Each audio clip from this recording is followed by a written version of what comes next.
Praise the lord. ప్రభు అయిన యేసుక్రీస్తు నామంలో మీ అందరికీ మా హోసన్న మినిస్ట్రీస్ తరపున హృదయపూర్వకమైన వందనాలు తెలియపరుస్తున్నాను. ప్రభు మిమ్మల్ని దీవించి ఆశీర్వదించునుగాక.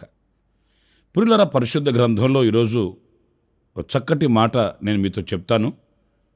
పరిశుద్ధుడైన పౌలు ఎఫెసు సంఘానికి వ్రాసిన పత్రిక 6వ అధ్యాయం 11, 12 వాక్యాలు నేను చదువుతున్నాను. మీరు అపవాది తంత్రములను ఎదిరించుటకు శక్తివంతులగునట్లు దేవుడిచ్చు సర్వాంగ కవచమును ధరించుకొనుడి.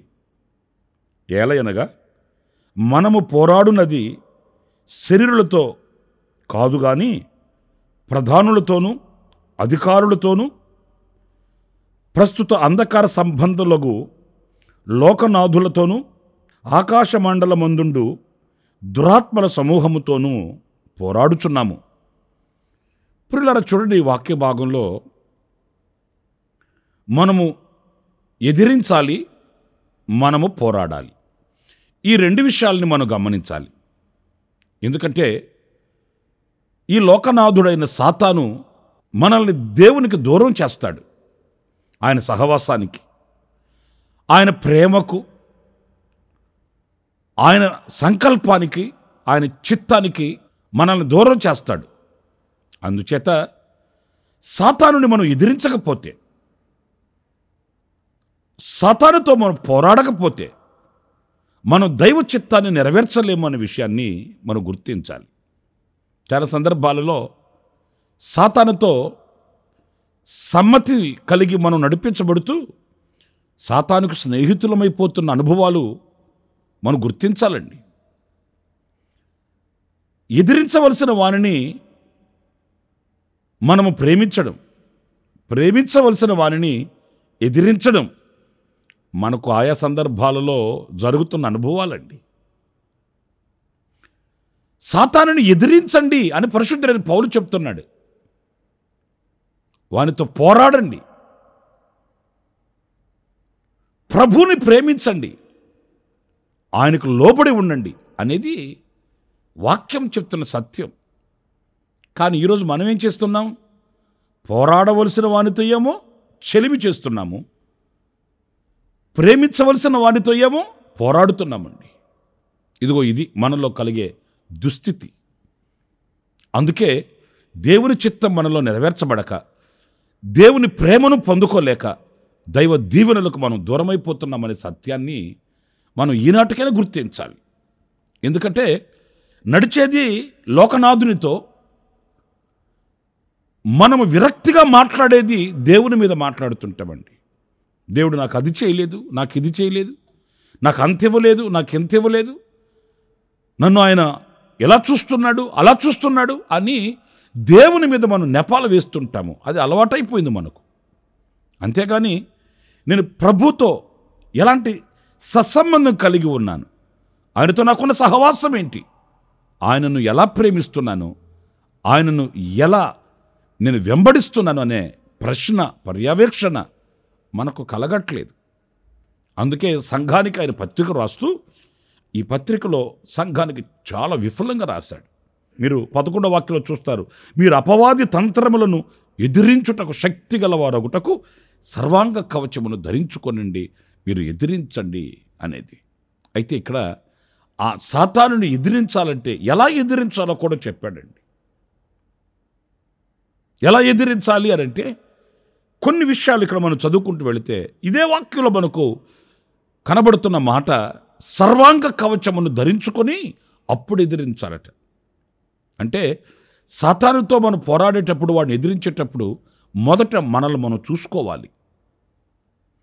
నేను ఆ సర్వాంగ కవచం ఏంటి ఆ సర్వాంగ కవచము?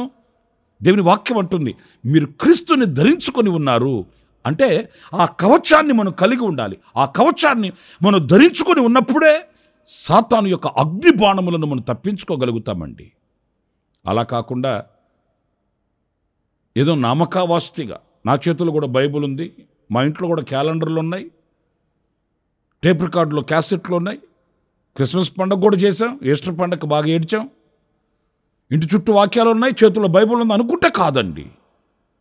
మనం ధరించుకోవాలి. క్రీస్తుని మనం ధరించుకున్నప్పుడు, ఆయన స్వభావాన్ని మనం ధరించుకున్నప్పుడు, ఆయన సంకల్పానికి మనం అప్పగించుకున్నప్పుడు, ఆయన యొక్క క్రియలు మనలో ప్రత్యక్షమవుతున్నప్పుడు సాతానుని సులువుగా మనం ఎదిరించవచ్చు. సాతానుతో మనం పోరాడవచ్చండి. గనుక నా ప్రియమైన సహోదరులారా, మరి ఈ రోజున అలాంటి ఆ కవచమును ధరించుకుని అనుభవాలు మనకు ఉన్నాయా లేవా అని ప్రతిదినం మనం పరిశీలించుకోవాలి. ఇప్పుడు చూడండి, సముద్రం అద్దరికి మనం వెళితే వేటకు వెళ్ళే జాలరు ఏం చేస్తాడు? హడావుడిగా నిద్ర లేచి వల చేతబట్టి వల పట్టుకొని జాలరి సముద్రం మీదకి వెళ్ళడండి, వేటకు వెళ్ళడు. జాలరిని మీరు చూడండి, వేటకు వెళ్ళే ముందు ఆ వల మొత్తాన్ని పరిచి చాలా జాగ్రత్తగా పరిశీలించుకుంటాడు. వల ఏమైనా చిరిగిపోయి ఉందా, బెజ్జాలు పడి ఉందా?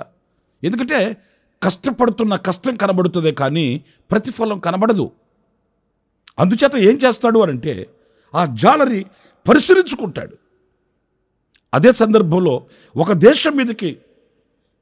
దేశం యుద్ధానికి వెళుతుంది అనుకోండి, మొదట ఏం చేస్తారు? తన దగ్గర ఉన్న సామర్థ్యత ఏంటి, సైన్యం అంతా, సామాగ్రి అంతా పరిశీలించుకుంటారు. ప్రతిదీ కూడా పరిశీలించుకొని ఆ తర్వాత పోరాడడానికి వెళతారు. కానీ విశ్వాసపు పోరాటంలో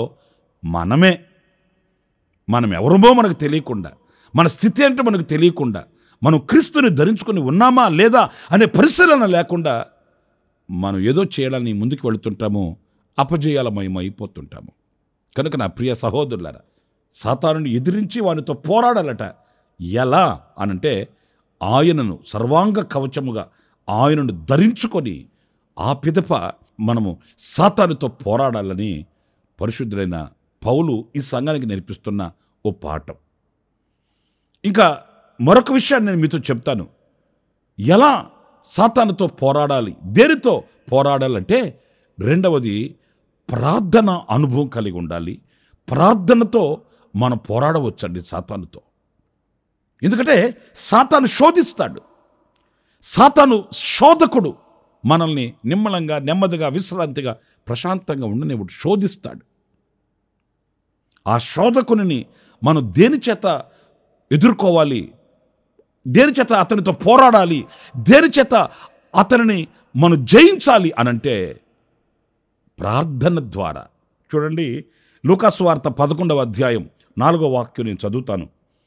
మేము మాకిచ్చి ఉన్న ప్రతి వానిని క్షమించుచున్నాము గనుక మా పాపములను క్షమించుము, మమ్మును శోధనలోనికి తేకుము అని పలుకుడని వారితో చెప్పెను.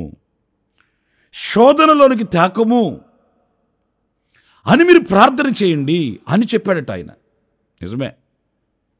ఆ శోధకుని మనం జయించి ఆ శోధనలలో మనం ప్రవేశించకుండా మనం కాపాడబడాలి, సాతానికి సిగ్గు కలుగు చేయాలనంటే మనం ఆ ప్రార్థన చేసేడు వారం అయి ఉండాలండి. పురులారా, నేను ఒక మాట నేను మీతో చెప్తాను. మన కొరకు చాలామంది ప్రార్థన చేసేవాళ్ళు ఉన్నారు, కానీ మనం ప్రార్థన చేస్తున్నామా? కొందరు పురుషులు చెప్తుంటారు, ఏమండి మా ఆవిడ చాలా ప్రార్థన పరురాలండి, ఎప్పుడు ప్రార్థన చేస్తుంటుందండి, ఆమె ప్రార్థనతోనే మేము కాపాడబడుతున్నామండి అని చెప్తాడు. సరే కానీ ఆవిడ నీ కొరకు ప్రార్థన చేస్తుంది, మరి నీవెప్పుడైనా ప్రార్థన చేసావా? సాతానుని ఎదిరించవలసింది, సాతానుతో పోరాడవలసింది నీవా ఆవిడ? చాలా అమాయకమైనటువంటి, అయోమయమైనటువంటి పరిస్థితులండి. చాలామంది చెప్తుంటారు, మా తల్లిదండ్రులు మా కొరకు ప్రార్థన చేస్తున్నారు. మంచిదే, ప్రార్థన చేయడం మంచిదే. మా సేవకులు ఎప్పుడు దైవ సేవకులు మా కొరకు ప్రార్థన చేస్తుంటారు, మంచిదే. ఎంతమంది మన కొరకు ప్రార్థన చేసే సైన్య సమూహం ఉన్నప్పటికీ మనము ప్రార్థన అనే శక్తిని కలిగి ఉండాలండి. ప్రార్థన చేత సాతానుని ఎదిరించాలి. ప్రార్థనలో మనం నిలిచి ప్రార్థన ద్వారా ఎదిరించాలి.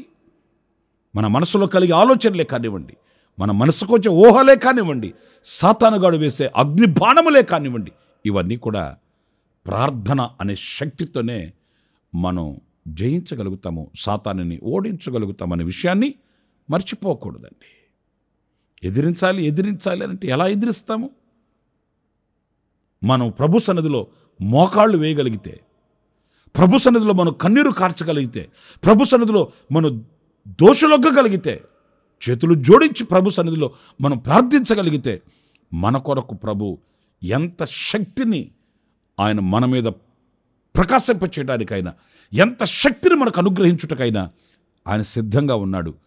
సాతానుని మనం సులువుగా ఎదిరించి పోరాడి మనం జయించగలమనే విషయాన్ని ఈ వాక్యం మనకు చెబుతుంది. మన శక్తితో, మన భక్తితో కాదండి, మన తెలివితేటలతో, మనకున్న జ్ఞాన సంపదతో కాదు. ప్రభు సన్నిధిలో ప్రార్థన చేసి ఆ ప్రార్థన అనుభవం కలిగే శక్తి చేత మనం సాతానుని ఎదిరించగలుగుతాం. ఇక ఆఖరిగా ఇంకొక చిన్న మాట కూడా నేను మీకు జ్ఞాపకం చేయాలి. అదేంటంటే ఎఫెసీ పత్రికలోనే 6వ అధ్యాయంలో 16వ వాక్యంలో రాయబడిన మాట, ఇవన్నీయుగాక విశ్వాసమను డాలు పట్టుకునుడి. అంటే విశ్వాసపు అనుభవం మనకు ఉండాలండి. దానిని డాలుతో పోల్చాడు. ఈ తర్వాత వాక్యం కూడా మనం చదివితే, దానితో మీరు దుష్టిని అగ్ని బాణములన్నిటినీ ఆర్పుటకు శక్తిమంతులవుదురు. విశ్వాసం అనే డాలు ఉండాలంటే. ప్రియమైన వారులారా, చూడండి, విశ్వాసము అనేది చాలా శక్తి కలిగింది. ఈరోజు విశ్వాసం అని పేరు పెట్టుకుంటున్నాం, కానీ మనలో విశ్వాసం ఎంతవరకు ఉంది? ఈ మాట మనం చెప్పి చెప్పి విని విని చాలా పాతదైపోయింది. విశ్వాసము, ప్రేమ, పరిశుద్ధత, సమర్పణ, ఇలాంటి మాటలు మనం చిన్నప్పటి నుంచి విని విని విని అసలు ఆ మాటలో ఉన్న అర్థం కూడా ఎరుగకయే ఆ పదాలు, ఆ మాటలు పాతవైపోయినాయండి. మీలో ఎవరినైనా మీకు విశ్వాసం ఉందా అన్నమనుకోండి, ఎర్రి చూపులు చూస్తారు. ఏమయ్యా, నా పేరే విశ్వాసి, మా కుటుంబమే విశ్వాస కుటుంబం. నిజమే, విశ్వాస కుటుంబమే కావచ్చు, నీ పేరే విశ్వాసి కావచ్చు, కానీ విశ్వాసపు క్రియలు ఉండాలి కదా, విశ్వాసపు సంభాషణ ఉండాలి కదా, విశ్వాసము హృదయంలో నింపుకోవాలి కదండి. ఈ విశ్వాసము గనక మనలో ఉంటే మనం అగ్ని బాణములను ఎదిరించగలుగుతామట, సాతాను యొక్క అగ్ని బాణములను.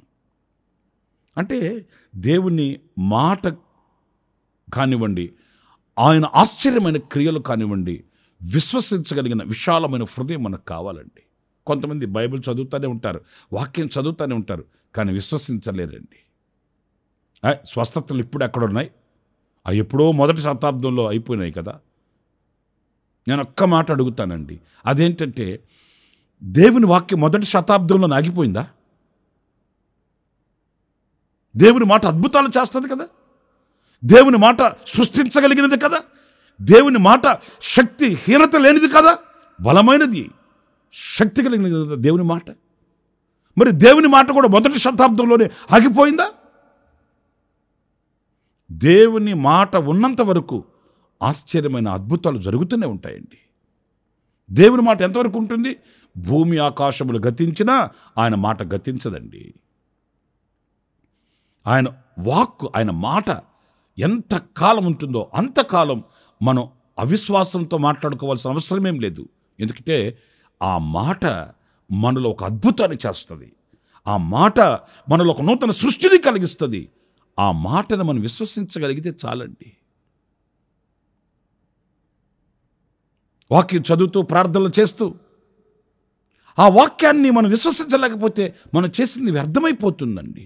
అందుచేత నా ప్రియమైన దేవుని బిడ్డలారా, మనము విశ్వాసము ద్వారా సాతానుని ఎదిరించి పోరాడగలము, ప్రార్థన ద్వారా మనం సాతానుని ఎదిరించి పోరాడగలము, సర్వాంగ కవచమును ధరించుకున్నట వలన మనం సాతానుని ఎదిరించి పోరాడగలము. అందుచేత పౌలు అంటాడు, మీరు ఎదిరించండి, మీరు పోరాడండి. వాడప్పుడు మీ ఎదురు నుంచి పారిపోతాడు.